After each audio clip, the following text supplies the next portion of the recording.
디도서 2장 11절부터입니다. 제가 봉독하도록 하겠습니다. 모든 사람에게 구원을 주시는 하나님의 은혜가 나타나 우리를 양육하시되 경건하지 않은 겉과 이 세상 정욕을 다 버리고 신중함과 의로움과 경건함으로 이 세상에 살고 복스러운 소망과 우리의 크신 하나님 구주 예수 그리스도의 영광이 나타나심을 기다리게 하셨으니 그가 우리를 대신하여 자신을 주시면 모든 불법에서 우리를 속량하시고 우리를 깨끗하게 하사 선한 일을 열심히 하는 자기 백성이 되게 하려 함이니라. 아멘. 아멘. 이렇게 세월이 정말 빨리 가는군요. 우리 마기차를 타고 이곳으로 오는 동안에 98세 된 저희 아버님이 카톡에 오셨습니다. 98세 되셔도 유튜브에 다니면서 좋은 이런 영상 또 글들을 저에게 하루에도 뭐 몇 번씩 보내시는데 그게 아마 재미있으신 모양입니다. 그런데 예전에는 똑바로 이렇게 보내셨는데 이제는 글씨가 많이 틀리는 걸 보고 참 가슴이 아팠어요. 나는 은혜의 시대 열심히 은혜를 열심히 전하면서 다녔다. 이제는 마지막 시대이니 성도들을 다 깨워야 한다. 깨우는 말씀을 이제 너는 오늘 해야 한다. 어떻게 시간을 아셨는지에 이 미국 시간하고 딱 맞춰 제가 오는 시간에 그렇게 하셨더라고요. 예, 아버님 최선을 다해 준비한 것 말씀을 전하겠습니다. 아버님 건강은 어떠세요? 하루에도 몇 번씩 오는 카톡이 이제는 며칠에 한 번씩 그죠? 보면은 반가운 카톡 그렇게 띄엄띄엄 오시는 걸 보니 건강이 걱정이 돼서 아버님에게 이렇게 아버님 건강하세요 하고 났는데 벌써 내릴 시간이 돼요. 확인은 하지 못했고 예배가 끝나면 그래 애비 걱정 말아라. 네가 아프면은 나는 죽어가. 늘 그 얘기를 하세요. 네가 아프다고 소문을 얘기를 들었는데 밤에 부르짖는다. 너 아프면 나는 죽어가. 이럴 때마다 얼마나 가슴이 뭉클한지요. 이제 아버님도 98세시니 하나님 앞에 가실 날이 그렇게 많지는 않았구나 하는데 아버님의 말씀을 요즘 들으면은 그렇게 은혜가 돼요. 우리 누님이 바로 미국에서 한국에서 온 지 얼마 됐잖아요. 아버님을 찾아갔답니다. 연세가 많으니까 아버님에게 갔는데 깜짝 놀랄 만한 얘기를 하시더래요. 나는 며칠 전에 98세가 되었지만 뒹굴면서 울었어. 얼마나 소리를 지르고 울었는지 사람들이 다 뛰어들어오더라. 악을 쓰며 울었어. 이제야 내가 98세가 되니까 철이 들었는데 나는 미워할 사람을 미워했어. 보기 싫은 사람은 안 봤어. 그걸 회개했다고 하세요. 나와 영광이 있는 모든 내 나에게 속했던 하나님께서 맡겨주신 양들을 다 천국으로 가게 했어야 하는데 난 그렇지 못했어. 싫은 사람을 고개를 돌리고 그게 이제 하나님 앞에 막 가야 하는 그 앞에 계신이 되게 괴로우셨던 모양이에요. 그래, 그놈도 천국 갔어야 하는데 그래. 이렇게 가슴을 꼭 쑤셨던 그놈도 당연히 천국 갔어야 하는데 그렇게 믿었던 놈이 배신을 한 그놈도 천국을 갔어야 하는데 저에게 또 하나의 선생님이 제 마음에 그 얘기를 들을 때 훅 하고 들어왔어요. 뭐냐면 나와 만나는 지금 내게 주어진 이 시간에 나는 뭘 해야 할까? 어떤 말씀을 전해야 할까? 맞아. 다들 내가 누군지 다시 한번 깨닫고 나 어디로 가는지 다시 한번 깨닫고 하나님께서 당신들에게 예수님을 통하여 도대체 뭘 해주셨고 그건 어떤 의미인지 그걸 받은 우리는 과연 어디로 가고 어떤 삶을 살아가야 할 것인가? 어떤 믿음으로 주님 앞에 살다가 우리는 결국은 분명히 그분 앞에 설 텐데 그때 어떤 모습으로 서야 할 건가? 그걸 가르쳐야 되겠다 하는 생각을 또 한번 가슴 덜컹거리도록 결단을 하는 그런 계기가 되었습니다. 이제 제가 늘 얘기하는데 중요한 얘기가 있어서 얘기를 다시 해요. 하나님을 만나고 신학대학원을 들어갔지만은 실망, 투성이었어요. 어떻게 예수 믿고 이 종들이 된다고 하는, 그리고 또 이들을 가르치느니 사람들이 어떻게 신학생들을 죽여버리는 이런 얘기들을 할까? 마음에 불을 질러 놓고 그래나 세상에 나가 목사가 돼. 이제는 난 생명을 나는 이렇게 하다가 죽어버릴 거야 하는 불을 질러 놔야 할 텐데 예수님이 바다를 걸으셨어요. 그건 멀리서 보니까 그렇게 보였을 뿐이고 이러는데 속이 뒤집어지더라고요. 맨 뒤에서 하나님 앞에 그렇게 기도했어요. 하나님 저놈 있잖아요.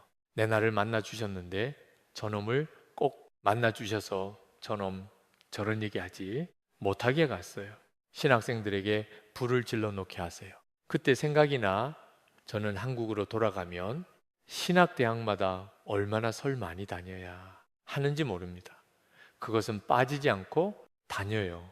계속 신학대학 집회만 있어요. 물론 여기 오기 전에도 신학대학원 집회를 하고 왔고요. 왜? 꿈을 줘야 되잖아요. 불을 질러놔야 되잖아요. 주님을 위하여 죽는다는 결단을 하게 해야 되잖아요. 우리도 마찬가지입니다. 오늘 설교도 그전을 와가지고 예배본을 한번 보고 가고 뜰이나 밟고 문이나 왔다 간문이나 열고 왔다 갔다 하는 그런 우리가 설교의 신앙의 삶을 오늘도 또 이렇게 돌아간다면 우리에겐 도대체 어떤 기회가 있을까요? 이다면은 될 거야. 설교 많이 들으면 될 거야. 굳어져요. 점점 단단하게 굳어져요. 점점 단단하게 세월이 흐르면 흐를수록 여러분의 신앙은 딱딱하게 굳어져 버려. 이제 나오려야 나올 수가 없어요. 지금 이 시간에 굳어져 버린 우리들의 삶 태도, 예배드리는 태도, 이런 태도서부터 하나님 앞에 두렵고 떨리는 마음으로 예배를 드린다면 우리는 조금씩 거듭나가고 새로워질 수가 있을 거예요. 그런 대학원을 얼른 끝내버리고 이제는 생명을 다해 하나님의 일을 해야겠다. 나 같은 노인, 늘 노인은 아니었죠. 그때요, 나같이 보통 20대, 30대들이 그렇게 졸업을 하지 않습니까? 저 같은 경우는 40이 넘어대. 중반을 가는 사람 누가 쓰겠습니까? 아무도 쓰는 사람이 없어. 하나님의 은혜로 저는 산으로 돌아갔어요. 애장터. 애들이 죽으면 무조건 거기다 다 묻는 거기에 반잣집이 있었습니다. 옆에는 상점막이 있었고요. 저는 거리로 돌아가 2년 동안 사람들을 만나지 않으며 하나님 저를 훈련시켜 주세요. 교회는 제가 들어갈 수 없었어요. 나이 많다고 아무도 불러 주지 않아요. 그러니 나를 이곳에서 직접 훈련을 시켜 주세요. 제가 거기서 한 건 성경을 읽는 거예요.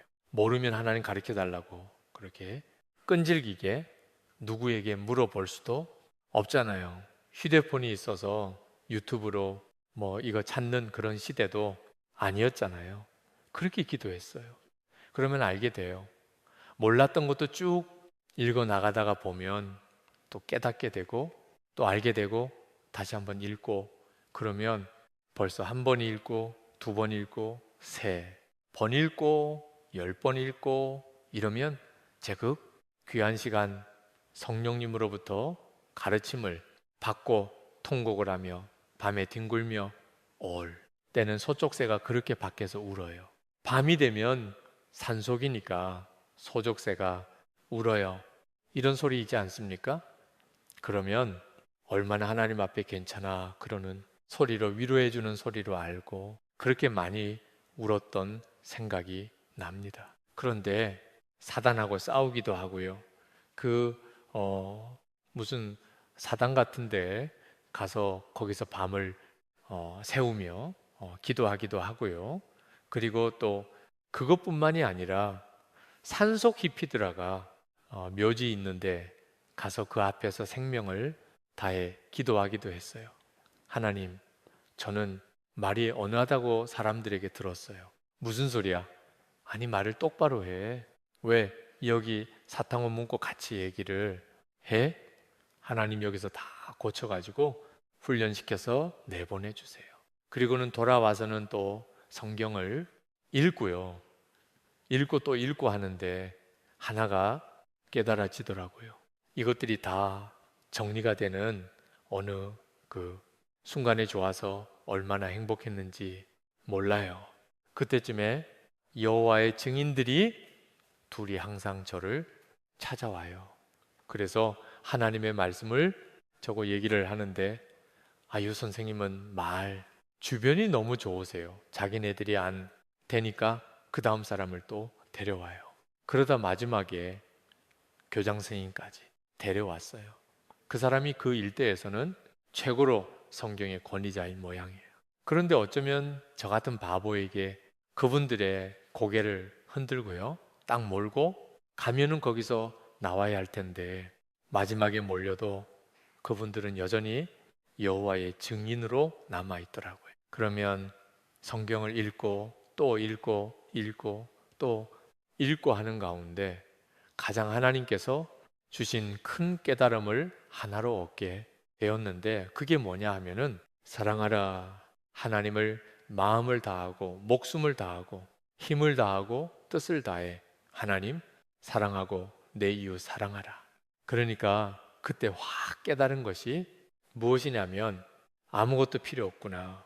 사랑이라고 하는 두 글자만 있으면 우린 이 두 글자만 가지고도 평생을 싸워도 싸울 수 없는 해결할래도 해결할 수 없느니 한 가지 양 가지만 딱 가지고 살아도 우리는 못 살겠구나.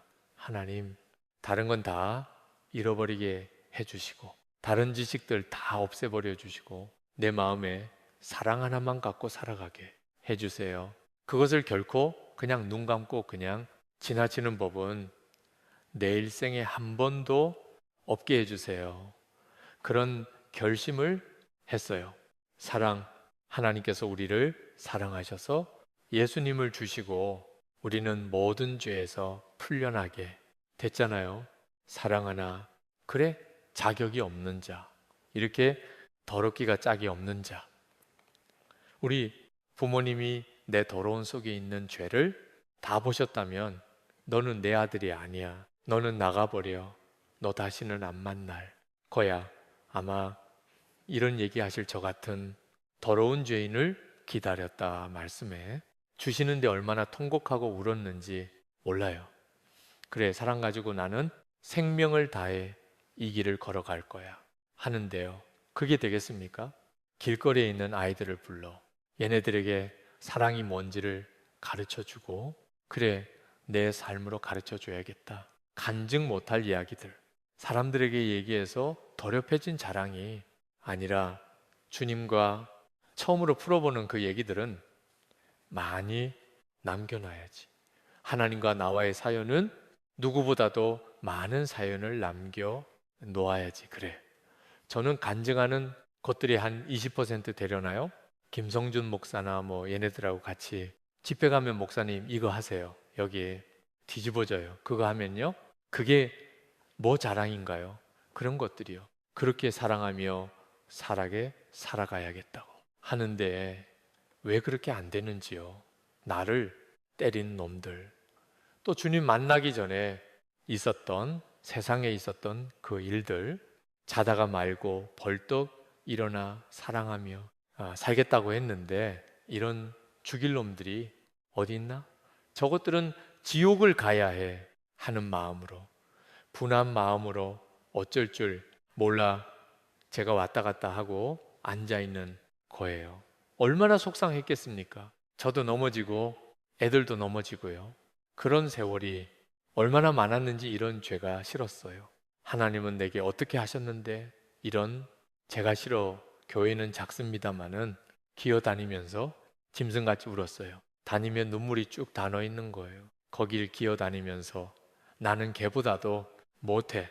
그러다가 우리 지금 아프리카가 있는 태균 전도사가 일찍 끝나서 저를 놀려 주려고 살짝 들어왔다가 제가 울면서 개같이 기어다니는 걸 보고 충격을 받았대요. 어느 날 물어보더라고요. 왜냐면 난 개 같아서 그랬어. 하나님, 앞에서 내 모습이 개 같아서 그랬어. 그러면 아이들을 가르쳤던 그래, 내 마른 사랑 하나로 살아갈 거야. 나는 세상의 그 어떤 사람도 사랑하지 않을 거야. 주님만 사랑할 거야. 그 누구와도 나는 만나지 않을 거야. 하며 살아온 세월. 벌써 제가 얼마 전에 70일째였어요. 그러면 내 생일날 사람들이 자꾸 찾아와서 밥도 사주고 뭐 이렇게 하는데 나 어떻게 해야 될까? 이번 생일은 70일이니까 9월 15일이었거든요. 그래, 가장 어려운 교회 집회를 가자. 거기서 지내면 되겠구나. 세인트루이스에 88 가정밖에는 없대요. 목사님이 저하고 띠동갑이에요. 82세. 거길 가야겠다. 그리고 그곳으로 갔어요. 도착한 날이 제 70일이었어요.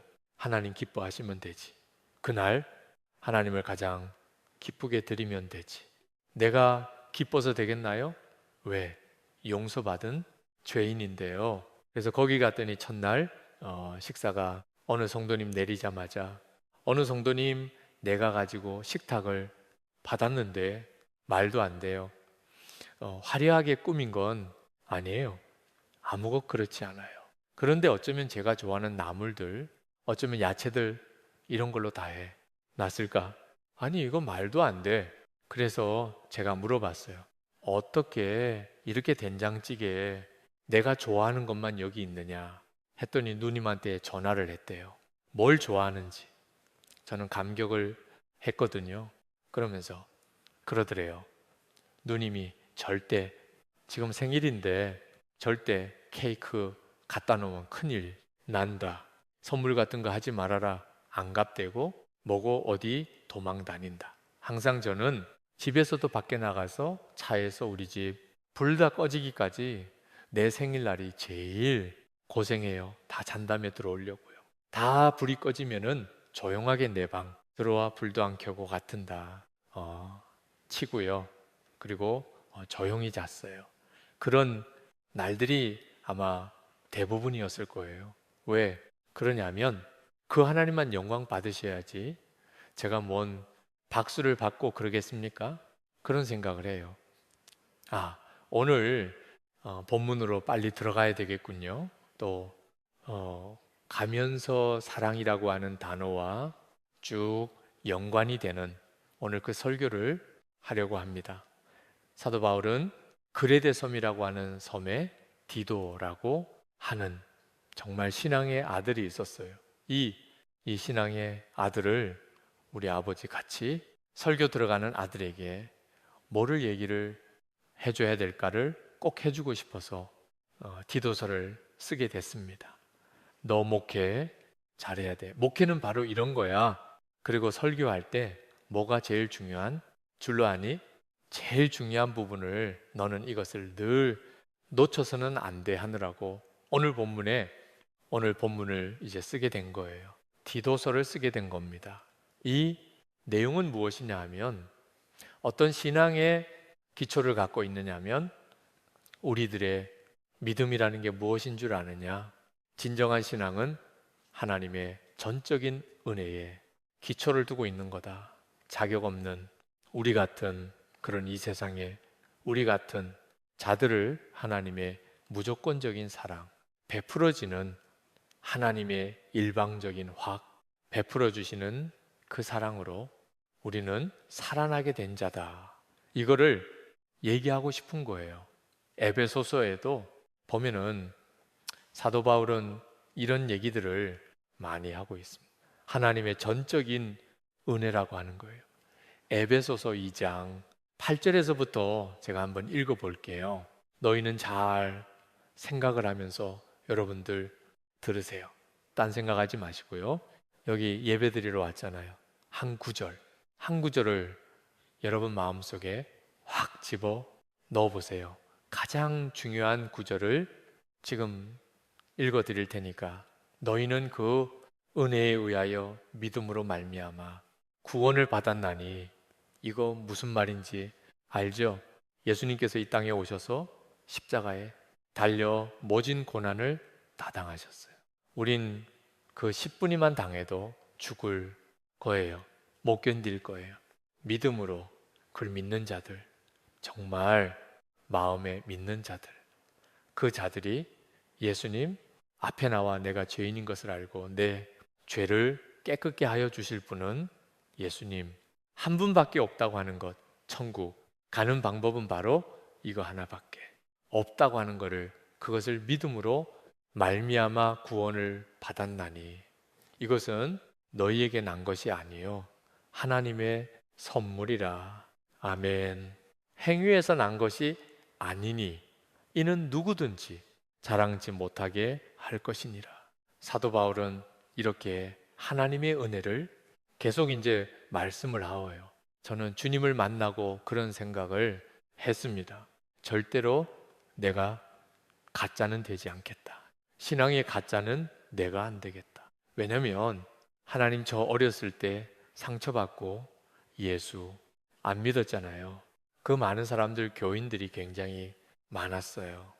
교인들이 아버님 때에 이 북한에서 넘어온 사람들이 너무 많았기 때문에 굉장히 많았습니다. 센 사람들이, 그 사람들이 싸웠는데 저 그래서 예수 안 믿었거든요. 그들은 무엇인가요? 가짜란다. 얼마나 많은 가짜들이 있는 줄 아니? 저는 그때에 결단을 했어요. 내가 세상에서는 가짜가 되고 세상에서는 거짓말쟁이가 되고 악한 자라 할지라도 나 절대 신앙의 가짜는 되지 않겠다. 여러분 성도, 여러분이 안에 왜 가짜가 없겠어요? 그저것만 그럴듯하게 거룩한 모습으로 예배를 드리는 사람들이 왜 없겠습니까? 지옥 갈 사람들이 뿔을 달고 나오나요? 그렇지 않아요. 마귀 형상을 하고 앉아 있을까요? 그렇지 않아요. 이렇게 다들 거룩하게 앉아 있는 거예요. 그러나 여기서 좌와 우로 반드시 갈린다는 거죠. 하나님의 그 은혜로 말미암아 우리가 믿음으로 구원을 받지 않으면은 우리는 이 좁은 길을 걸어갈 수가 없어요. 내가 죽을 수가 없어요. 아무리 용서하려고 해도 안 되는 거예요. 아무리 사랑을 하려고 발동지를 쳐도 그게 되지가 않는 거예요. 저는 그걸 크게 깨달았거든요.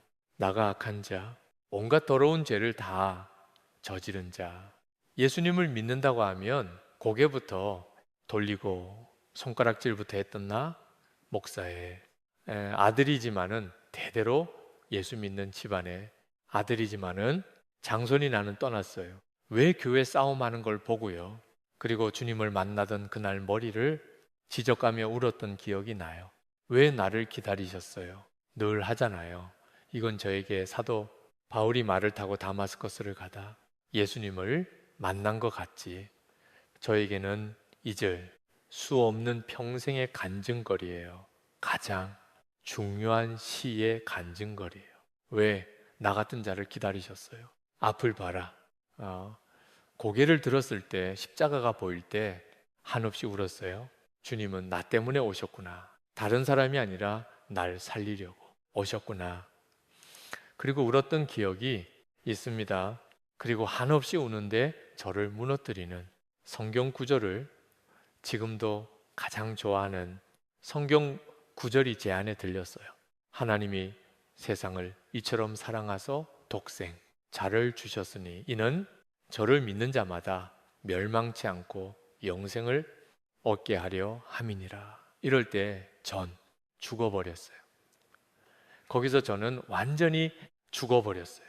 내 평생에 정말 하나님의 말씀대로 살아야지 나를 보고 종이라고 하셨습니다. 뭘 해야 될까? 나 의사가 아니구나. 다 갖다 없애버렸어요. 모든 거 다 찢어버렸어요. 다시는 돌아오지 못하도록 퇴로 다시 돌아올 수 없는 길을 딱 막아 버렸어요. 그때 너무 잘한 거 같습니다. 사람들은 다 의사도 하면서 병원도 하면서 돕기도 하고 아프리카도 가고 사람들도 치료해주고 하라고 했지만은 저는 자신이 없었어요. 이 길 이렇게 가다 보면 나는 또 끝장 날 길로 다시 갈 거는 뻔했습니다. 술 먹을 거고요. 다시 노름할 거고 하고 싶은 뒤에서 저지르는 악한 것들 설교 강단에서 할 수 없는 그 짓 더러운 짓에 또 빠질 것 같았어요. 퇴로를 차단해 버려야지 다 팔아 없애 버리고 저는 돌아올 집도 없었어요. 그러게 아마 끝까지 힘들지만은 비틀거리며 걸어갔던 것 같습니다. 그래요. 얼마나 힘들었는지 머리를 막 찌버렸어요. 죽어야겠더라고. 정말 이렇게 해가지고요. 깨지라고 콱 박았어요. 머리가 터져 나갈 것 같이 아프고 토하더라고요. 다 토했어요. 먹은 걸. 그래도 머리가 터질 것 같아도 나는 죽어야 되겠더라고요. 하나님이 살아계신데 이렇게 살아온 게 내가 나를 용서를 못 하겠는 거예요. 그래서 막 그냥 머리를 부딪히기 시작을 하고 뒹굴고 울고 다 토해냈어요. 토한 것을 마갈락방 원장실 뒤에 가서 땅을 파고 얼마 되지도 않는 거 집어넣고 꼭꼭 묻으면서 박보영이에요. 토한 건 박보영이에요. 박보영이 다시는 나오지 않도록 하나님이 안에 묻어주세요. 다시는 나오지 않도록. 긍휼이라고 하는 건 하나님의 긍휼로 구원받는다는 긍휼이라고 하는 거는 저주받 마땅한 사람들이 이런 사람들 이제 끝장나버린 사람들 값을 주고 정상으로 회복시켜 주는 것 아니겠습니까? 저는 주님을 만나던 날 그렇게 울었어요. 그리고 신학대학원을 졸업하고 산으로 올라가 정말 생명을 다하는 주님 앞에 훈련을 받으려고 애쓰는 그때도 있었어요. 목회를 하며 한 20여 년 살아온 삶도 있었어요. 그런데 그저 그 사람들이 전부 죽어야 할 죄인, 내가 생각해도 토해 버리리 지옥갈 죄인 하나님의 은혜를 받아 산 거예요. 그것이 여러분들에게 진정 이것이 깨달아진다면 어떻게 남을 비판하고 판단하고 정죄하며 어떻게 이런 모습으로 거짓과 탐욕과 음란과 더러움으로 어떻게 비판 판단하며 살아갈 수가 있겠습니까? 우린 우리의 삶을 다시 한번 깊이 정말 생각을 해봐야 돼요. 내가 지금 살아온 삶이 지금 예배드리니 태도가 주님이 원하시는 태도인가? 그 삶인가? 붙들고 있는 죄가 나는 조금 더 두렵게 생각하지 않는 그런 내 삶인가? 그런 생각을 해요.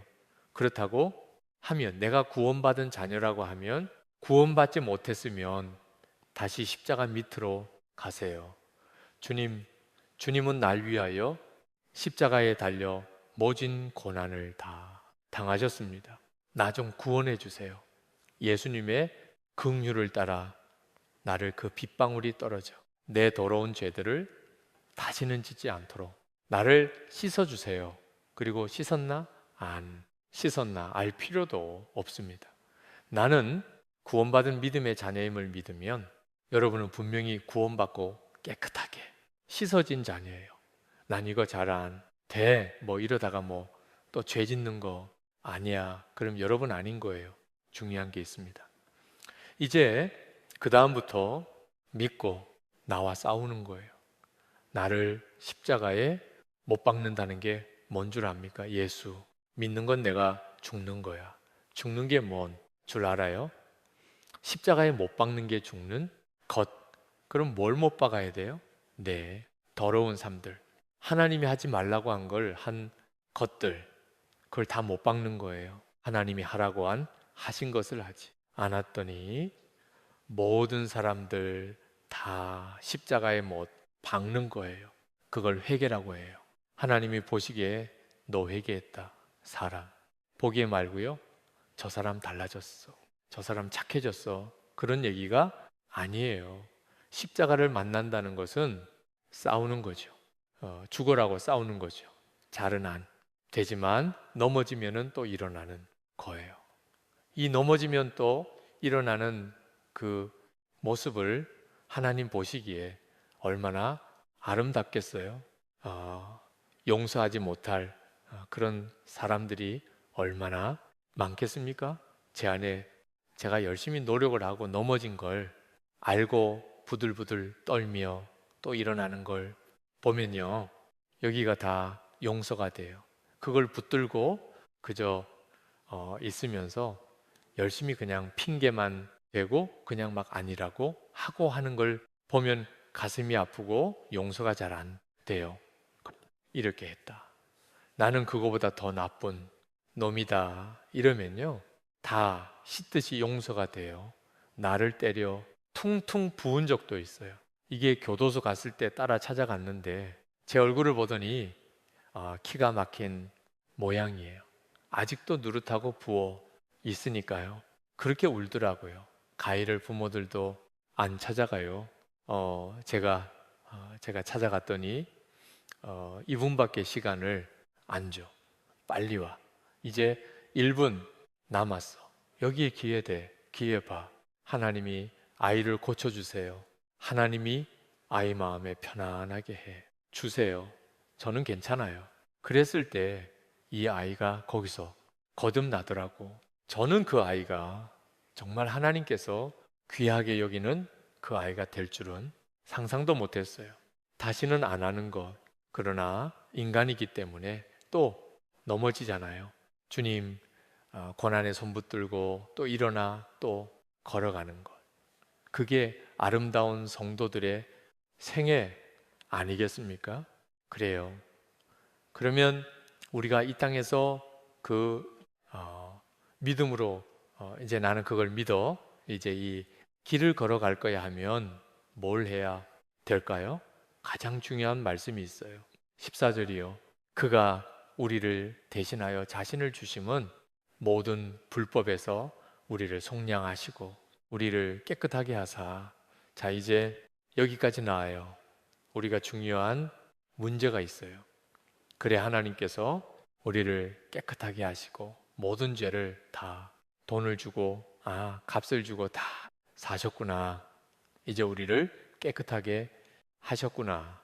그러면 그 다음이 얼마나 중요한 겁니까? 우리를 깨끗하게 하사 선한 일을 열심히 하는 자기 백성이 되게 하려 하십니다. 뭘 해야 합니까? 우리가 이제는 하나님의 자녀로서 그거 뭐 행위야 뭐야 이런 생각하지 마세요. 하나님 말씀에 순종하며 살아갈 때 우린 선한 삶을 살아갈 수밖에 없어요. 선한 일들을 틈나는 대로 우리 눈에서 딱 보이는 대로 우리는 선한 일들을 할 수 있는데 다 해야 돼요. 구속이라고 하는 건 뭡니까? 구원이라고 하는 건 뭡니까? 대가를 지불하고 다시 회복시킨다는 거예요. 다시 하나님의 자녀로 만든다는 거예요. 하나님의 자녀답게 살아가는 삶을 위해서는 예수님께서 피를 안 흘릴 수가 없었어요. 십자가는 우리 불법의 대가였어요. 우리 악한 죄의 대가였습니다. 그럼 이제 어떻게 살아가야 하나요? 간단한 예를 들잖아요. 우리 아버님 예를 들지 않아도 간단한 예를 들면은 저 몸을 팔고 있는 미군 부대 가까운 데서 몸을 팔고 있는 여자들이 있어요. 갈 때까지 갔어요. 온갖도 다 없고요. 그런 여인이 그런 애가 하나가 그날도 나가서 몸을 팔려고요. 그래 지 먹고 사니까 나가는데 또 미국 사람이 간이 가서 끌어안고 비벼대고 그냥 온갖 별충한 짓을 다 했어요. 미군이 아니라 선교사였어요. 그가 얼마나 불쌍해요. 음란한 눈으로 보면은 선교사도 넘어갈 수 있지만은 그러나 불쌍한 눈으로 구원받은 믿음의 눈으로 보면은 세상에 불쌍한 이런 사람이 없어요. 그 여인을 데리고 자기 걸 다 팔아. 가서 빚을 정리를 해주고 데리고 미국 늦어지러 왔어요. 이제 그래 교회도 열심히 다니고 학교도 돌아가 공부도 하고 이제 그런 매너도 배우기 시작하고 얼마나 힘들겠어요, 이 여인은요. 그래 이제 좋은 남편 만나 결혼을 하며 신앙 좋은 가정을 이루면 제일 행복한 거 아니겠어요? 그런데 뉴저지로 와 이게 여기서 따분하기가 짝이 없는 거예요. 뉴욕으로 건너가 뭐 이뤄가면서 몸을 파는가 뭐 그러가면서 몸을 팔고 살아간다면 여러분 어떻게 생각하세요? 우리가 그 모습이 아닌가? 이렇게 그대로 살아간다라고 하는 거는 그런 거 아닌가? 죄라고 하는 건 좀 전에 말씀드렸듯이 하지 말라고 하는 거하지 말고 하라고 하는 거 열심히 하는 것이 반대가 죄라는 것 아니겠습니까? 제가 한 번은 아만드를 많이 신방을 합니다. 근데 신방할 게 한 교회만 모르는데 마가이다라방에 있는데 필그램 성격교회 방주교회 이건 뭐다 돌아다녀야 돼요. 그러니 한 번만 돌아다녀도 사람이 지쳐요. 코로나 때 열심히 다녔어요. 코로나 때 절대 대구가 난리가 법이 났을 때요. 그때 뭐 이 마스크니 뭐 손소독제니 뭐 잔뜩 가장 위험할 때 그때 우리는 대구로 가요. 우리 가지고 있는 마스크까지 다 줘버리고 우리는 그냥 거기서 일했던 기억도 나요. 참 얼마나 힘들고 어려운지요. 하나님 말씀대로 살아간다고 하는 것이 때로는 두렵기도 하고 때로는 가고 싶지 않은 것들도 있고 그런데 문제는 뭐냐면은 우리가 이렇게 구원받은 우리가 다시 불법으로 강력하게 우리를 끌고 가는 거예요. 강력해요. 그 힘은. 그래서 과거를 자꾸 돌아가려고 하는데 사도 바울은 이렇게 얘기하잖아요. 은혜를 헛되하지 말아라. 그거 다 헛되하는 거다. 뉴욕으로 가서 몸 파는 거하고 똑같은 거예요. 그 서신을 통하여 은혜는 간직해야지 헛되게 버리는 것이 아니다. 이스라엘 백성들 보세요. 그 힘든 모든 과정을 거쳐 이제 나와 광야로 돌아가니까 이 사람들 기회만 있으면 애굽으로 돌아간다는 거예요. 자꾸 돌로 모세를 쳐 죽이려고 하고 우리는 애굽에 돌아가야 한다고 하는 거예요. 애굽을 그리워하면 안 돼요. 그러면 은혜를 헛되어하는 거고 그 인생은 끝장나 버리는 거예요. 왜? 번째로 돌아가 버리면은 여기 안 오려고 하고 코를 박고 여기서 살아가게 돼요. 더러운 죄 가운데 살아가게 되는 거예요. 내가 돌아가고 싶은 시절은 언젠가 화양연화 가장 그리운 시절 내 인생의 꽃이 피는 시절은 언젠가 저는 주님 만났을 때요. 옛날에 잘 살고 뭐 편안하게 살고 자랑할 게 많던 그때가 아니라 주님 만나던 바로 그 밤. 그리고 주님 만나고서부터의 내 삶의 인생. 그게 제게는 화양연화였던 것 같아요. 인생의 가장 아름다운 꽃이 피는 시절. 그래요. 매 맞는 것도 그립고 그저 이렇게 살아가는 모든 삶들이 다 그리웠던 이게 어느 분이 아이패드를 하나를 사주셨습니다. 미국에서 집회 갔더니 제 아이패드를 보더니 이거 오래된 거라고 그렇지 않아도 이게 잘 안 돼. 가지고 바꾸려고 좀 맘먹었는데 어떤 분이 오더니요. 일라바 이걸 사주셨는데요. 근데 이 설교를 지금 하는데요. 이게 이렇게 나와요. 이거 어떻게 해야 되는지 모르겠. 이럴 때요. 한참 다 해야 되는데 뭘 얘기했는지도 모르겠고 너무 좋아했는데요. 이게 참 이렇냐? 아주 당황스러워요. 이럴 때 여기까지 내가 뭘 했더라? 이 단번을 가야 되는데 막막하기가 짝이 없는 때가 얼마나 많은지 몰라요. 하여튼 어쨌든 간에 그 뭐 이거 말고 이거 버리고 다른 걸로 뭐 가도 되겠죠. 참 하나님의 말씀대로 살려고 하다가 보면은 이 가운데 있다가 보면은 옛날에 그쪽으로 강하게 가고 싶은 거예요. 타락했던 때로요. 끈적거리는 때로 이것을 했을 때 마음이 편한 대로 자꾸 돌아가고 싶은 거예요. 그런데 우리 믿음의 자녀들은 여기서 싸울 줄 아는 사람들이 믿음의 자녀예요. 그래, 나는 어떤 값을 주고 나는 어떤 예수님을 만나 어떻게 난 여기까지 왔나? 싸구려 예수님을 만난 분들은 싸구려의 길을 걸어갈 수밖에 없고 들락날락 할 수밖에 없어요. 그러나 값비싼 하나님의 아들이 이 땅에서 정말 생명을 다 나 때문에 허락하여 주시니 비싼 구원을 받은 믿음의 자녀들은 함부로 돌아갈 수 없다고 하는 거죠. 저는 그래서 아이들에게 그것을 열심히 가르치기 시작을 했어요. 그래, 우린 생명을 다해 믿음의 길을 걸어가는 거에 안 돼요. 이게 자꾸 또 옛날로 돌아가고 옛날로 돌아가고 우리는 탐나는 대로 선한 일을 해야 돼. 근데 얘네들이 어느 날서부터는 그 선한 싸움을 싸우기 시작을 하고요. 젓가락 하나만 갖고 가면은 우린 먹을 게 없으니까 도시락 싸줄 것도 없으니까 진수성찬 애들 걸 다 뺏어가지고 좋은 반찬 다 먹고 난 다음에 자, 너들 먹어 하면 각자 도시락을 가져가서 먹는 거예요. 이런 아이들이 어느 날인가 굶기 시작을 하더라고요. 젓가락을 부러뜨리고 가기도 하고요. 얼마나 행복했는지 몰라요. 그래, 맞아. 믿음의 길은 이렇게 걸어가는 거야. 그리고 아이들은 점점 주님을 알고 떨어질 아이들은 이쪽으로 가고요. 따라오는 아이들은 오른쪽으로 가기 시작을 했어요. 우리 아버님이 그렇게 몸부림을 치며 통곡을 하며 밤을 새도록 우운 거는 이쪽 길을 걸어가는 이것들을 왜 내가 놔뒀을까? 이것들을 향하여 함께 잃어버린 한 마리의 양을 향하여 생명을 다하여 끌고 이 길을 당연히 걸어가야 하는데 98세가 되셔 뒹굴며 우시며 고통스러워 하시는 것이 바로 이 사람들이에요. 여러분, 성도 여러분, 우린 다른 거 다 실패해도 괜찮아요.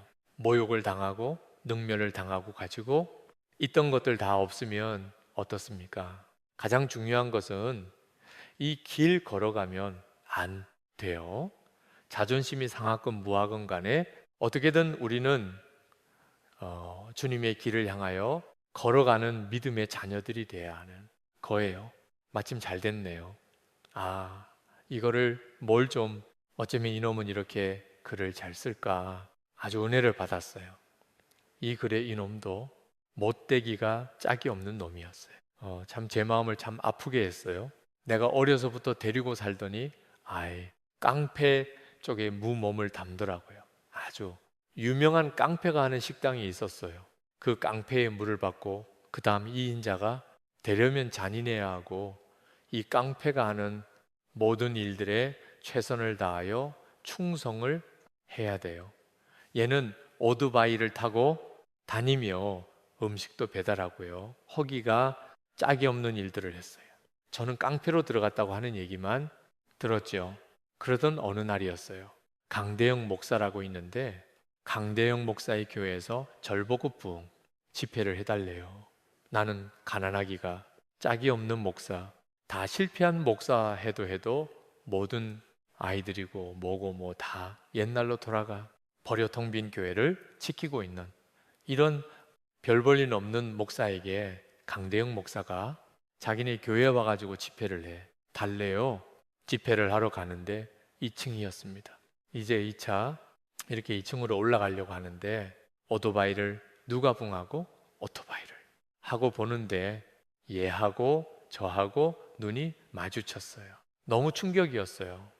이름도 부르지 못하고 태규나 이름도 부르지 못하고 그냥 가만히 멍이 서서 그 아이를 보니 그 아이는 저를 뒤를 돌아보며 오토바이를 타고 배달을 가더라고요. 자꾸 그래도 사고할 뻔했어요. 저를 쳐다보고 있길래요.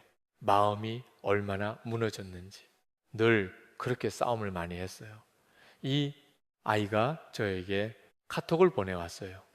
이제는 아프리카의 마사이라고 하는 무서운 그 서로 죽이고 죽고 하는 그 동네에 들어가 장애우들, 애들, 눈먼 애들, 뭐 또 이 걷는 거 잘 안 되는 애들, 머리가 이만 놓고 손발은 짧은 애들을 자기 자식같이 키워요. 얼마나 의료로운지 몰라요. 근데 기적이다가 내가 저에게 카톡해온 것. 그래서 내가 야, 송재야 이거 혹시 읽어주면은 내 자랑 같지? 않니? 아니요. 아주 은혜스러웠어요. 그러니까 제 자랑인 건 제가 슬슬 빼가면서 좀 읽어볼게요. 다 읽을까요? 아, 그래요? 그럼 다 읽을게요. 왜냐면 이게 꺼져가지고 시간이 아직도 많이 남아있는 거예요. 제 읽어볼게요. 오늘은 제가 사랑하고 존경하는 우리 목사님 생신입니다. 그런데 목사님 생신 축하해요 라는 저는 말을 못해요. 목사님은 종이 생일이 어디니? K 가져다 놓고 촛불 켜고서로 박수 치는 것 또한 우리 주님께 모두 감사로 드려야지. 그런 것 하면 안 돼. 나 같은 주인 살려. 주신 그 은혜에 감사해서 말이야. 생신 축하한다는 말씀을 드리려면 인간적으로는 좋으시겠지만 왠지 목사님 가슴 한편에 묵직한 부담을 드릴 것 같아. 그 흔하디 흔한 생신 축하드려요. 목사님이 한 말을 못 드렸습니다. 저는 안성에서 목사님과 살 때 그렇게 목사님이 죽어가며 아프신지 몰랐어요. 갑자기 생활노예를 힘겹게 깎아 드시고 가슴을 쓸어내리시는 모습을 보았을 뿐입니다. 목사님께서 피를 토하고 죽어가며 하나님 앞에 하루하루를 준비하며 살아가셨던 것도 대부분 인천에서 선 목사님의 간증을 듣고 알게 되었죠. 중국 집사님과 함께 천안 아산대학병원에 검진을 받으러 함께 갔지만은 왜 검진을 받으셨는지, 그때 무슨 일이 일어났는지 그때도 몰랐어요. 그리고 나중에 목사님께 조용히 물었습니다. 목사님, 그때 왜 힘들다고 하지 않으셨어요? 목사님은 고개를 돌리시며 진행한 일을 생각하듯 말씀해 주셨어요.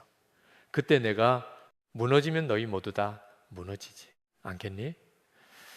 목사님께서 좀 누워 계시면 저는 감기 몸살인 줄 알았습니다. 하지만 그 아픈 모습도 얼른 감추시려고 혼자 고통의 싸움을 하고 계셨었지요. 그때 어릴 적 목사님의 삶의 무게를 나누어지기에 저희는 너무나도 철이 없었고 어렵고 세상 분간 못하는 철부지들이었어요. 지금도 그렇지만요. 가끔씩 목사님 힘드시죠? 목사님 마음을 몰라주는 저희 때문에, 성도님들 때문에 힘드시죠? 하면은 주님이 다 아셔. 괜찮아. 근데 내 마음은 아마 다 모를 걸. 얼마나 눈물이 나던지요. 목사님은 또 생신날이 다가오면 사람들을 피해 가난한 사람들, 어려운 사람들을 찾아다니며 하나님 기뻐하시는 일들을 하셨던 게 기억이 나요. 새벽에도 전화 한 통에 그 먼 거리를 한 다음에 달려가 기도해 주시고 위로해 주셨던 일들이 있잖아요. 새벽마다 성도님 영업장에 찾아가 사랑하는 양들을 위하여 무릎을 꿇고 우리들 다 기도해 줬지 않습니까? 전 언제쯤 그런 하나님의 종이 될까요? 어제는 화장실에 자신의 아이를 낳아 버렸지만은 극적으로 구조된 어린아이의 집에 생일 잔치가 있었습니다. 저도 초대를 받았어요. 하지만 후원 물품과 재정을 보내드렸고 정가지 않았습니다. 이분들이 인간적으로 저를 의지할 것 같은 두려움과 걱정이 앞섰기 때문이에요. 제가 이렇게 불순종하고 연약한 종이에요. 목사님을 생각하면 수많은 사람들을 영적으로 붙들고 가시는 것을 보면 저는 얼마나 티끌 같은 존재인지요. 얼마나 부족하기 짝이 없는 지렁이 같은 자인지 숨 쉬는 것마저 참 부질없을 느낍니다. 하나님께서 저 같은 벌레 같은 놈도 사랑해 주셔서 이렇게 귀한 목사님을 만나게 해 주시니 얼마나 감사한지요. 그렇게 저는 하루하루를 살아가게 됩니다. 케냐에는 전기가 자주 나갑니다. 혼자 있는 밤에 촛불을 켜고 그 앞에 가만히 앉아 있어 보았습니다. 작은 바람에도 이리 흔들리고 저리 흔들리는 촛불을 보니 영락 없는 저희도군요. 저 자신을 보는 것 같았습니다. 하지만 그때 주님께서 촛불의 심지를 보라고 하셨습니다. 그리고 이렇게 저를 위로해 주셨어요.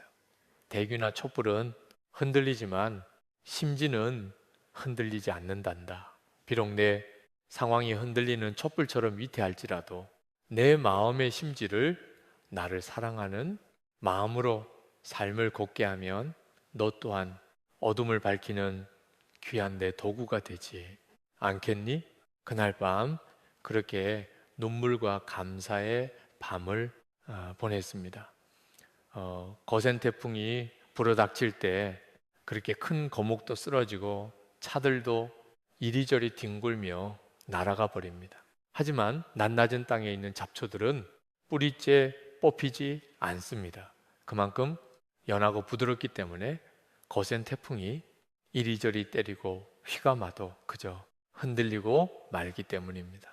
우리의 삶이 세상이 보기에는 보잘것없는 삶이라도 마음만큼은 왕 되신 주님께서 겸손하게 나귀를 타고 예루살렘에 입성하신 우리 예수님의 성품을 꼭 닮아가도록 기도하며 소원을 해 볼게요. 어쩌면 이놈이 이렇게 글을 잘 쓸까? 이 무식한 놈이 대학을 갔는데 그런 얘기하면 안 되겠군요. 저는 지금 그런 생각을 했어요. 야, 내가 이걸 읽을 동안에 내가 같이 오늘 우리 간사가 이것들을 딱 받고 주면 얼마나 행복할까. 그런데 정말 와가지고 이렇게 딱 바꿔줬어. 이렇게 이해하고 끝내려고 했거든요. 예, 금방 끝낼게요. 근데 얼른 생각이 드는 게 주님에게도 이런 종이 돼야겠다. 첩보가 맞아야 되잖아요. 제가 우리 간사한테는 가끔 그런 얘기를 해요. 너는 맹한 데가 있어. 맹한 데. 이렇게 뭐가 딱 봐가지고 이게 어떻게 잘못됐다 하면 센스가 있어서 딱 바꾸는 사람이 돼야 돼. 알았어.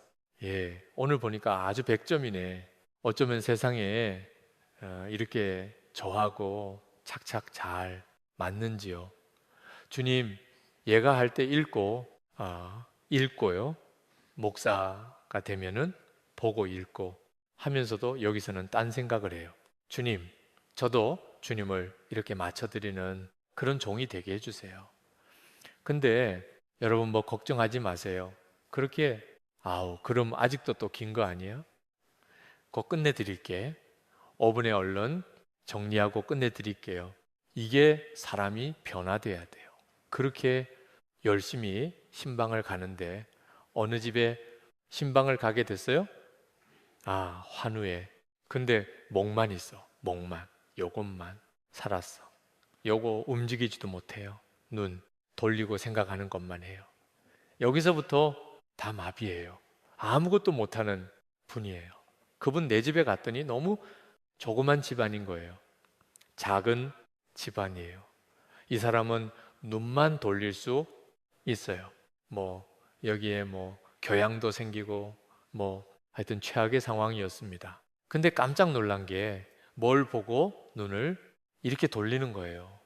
말도 힘들게 한마디 겨우 하고 봤더니 이 사람들이 이분이 자기가 중보 기도해야 할 아마누들을 저 자기 눈에 딱 보이는데 고개도 못 들리니까 거기에다가 쫙 써 놨더라고요. 깨면은 그 사람들을 위하여 기도하는 거예요. 움직이지도 못하는 온몸이 마비되니 사람이요. 그리고 거기에 나 자신을 주께 충성하고 사랑하게 이렇게 써 놨어요. 얼마나 충격이었는지요. 우린 육신 다 건강해요. 그러면서도 불평, 불만밖에 없어요, 우리는요. 원망밖에 없어요. 하나님이 이렇게 우리들에게 기회를 주셨는데 그 기회도 다 잡지를 못해요. 얼마나 마음이 아픈지 몰라요. 이런 사람들도 그렇게 하여 제가 그날서부터 시작을 하여 간암, 환자 혼자 오피스텔에서 힘들게 먹지도 못하고 있는 사람, 얼른 사람도 붙여주고 거기 가서 이 사람을 돌보게 하고요. 다니면서 열심히 하나님의 일을 했던 기억이 나요. 그렇습니다. 우리가 가장 중요한 게 뭘까? 우리의 삶에서, 인생에서 가장 중요할 게 뭘까? 오늘 본문 한번 다시 그저 14절만 읽어 드릴게요. 그가 우리를 대신하여 자신을 주심은 모든 불법에서 우리를 속량하시고 우리를 깨끗하게 하사 선한 일을 열심히 하는 자기 백성이 되게 하려 하심이니라. 이제 선한 믿음의 자녀들, 그 생명의 길을 향하여 걸어가는 자녀들이 아니라면 내 신앙과 믿음을 다시 한번 의심해 보는, 그리고 우리의 신앙의 옷깃을 다시 한번 여미고 믿음의 길을 향하여 하루하루 귀한 은혜의 길을 걸어가기를 여러분 축복합니다. 한 가지만 얘기하고 끝낼게요. 케냐에서는 저를 아주 악한 자로 봐요. 아주 나쁜 사람으로 봐요. 그게 왜 그러냐면 케냐의 그 나이로비, 그 케냐의 나이로비에 있는 교회가 엄청난 땅을 가지고 있어요. 그게 막 오르고 떠오르고 뭐 이제 거기도 천정부지로, 그러니까 100배 뭐 그런 게 아니라 아주 뭐 그냥 엄청나게 많이 오른 모양이에요. 그러니까 박보영 목사가 1000여 명 넘는 교인들을 다 버리게 하고 이 목사를 거기에 보냈구나. 뭐 그렇게들 많이 생각하는 모양이에요. 야, 한 명이 성도가 감동을 받아 우리 주님 앞에 돌아온다면 어마어마한 재산 다 줘버리고 너희들은 가난한 교회로 그쳐남아 있어. 한 명이 은혜를 받는다면 끝까지 어마어마한 땅들 다 포기해버리고 가난한 교회로 살아가는 게 우리 주님 기뻐하지 않겠니? 목사님, 염려하지 마세요. 제가 다 그렇게 할 거예요. 교인들을 설득해서 우린 가난하기 때문에 십자가 붙들고 걸어가는 그런 교인 되도록 제가 할게요. 이 교회가 탄탄하게 잘 세워지면 저는 제 것이라도 한 푼도 가져가지 않고 여기에 다 놓고 저는 떠날 겁니다. 한편으로는 이런 생각도 들어. 얘네들이 철이 없어 힘들게 하는 날들도 있었지만은 그래, 기본은 살아있구나. 기본 바탕은 살아있구나. 그 참 감사했어요. 제 마음에 지난 날들도 다 녹아 버렸어요. 가장 귀한 것은 다 없어지더라도 한 심령이 구원받는다면 그걸로 기뻐하는 세상이 뭐라고 하든 그걸로 기뻐하는 우리 성도들, 그것이 가치관인 우리 성도들이 반드시 되시기를. 그래서 이제는 세상이 우리를 비웃고 욕하는 것 왜 버리지 못하기 때문에, 옛날로 돌아가기 때문에 우리에게 손가락질 하는 이 손가락질이 하나님을 찬양하는 찬양으로 바뀌는 은혜의 제단이 되시기를 주님의 이름으로 축복합니다. 기도하겠습니다. 거룩하신 하나님, 우리를 붙들어 주소서. 돌아가지 않게 하여 주소서. 예수님 그 피 묻은 손으로 우리를 꼭 안아 주시사 우리들의 더러움이 주님의 거룩함으로 거듭나고 변화되는 귀한 성도들 꼭 되게 하여 주시옵소서. 예수님 이름으로 축복하옵고 기도드렸습니다. 아멘.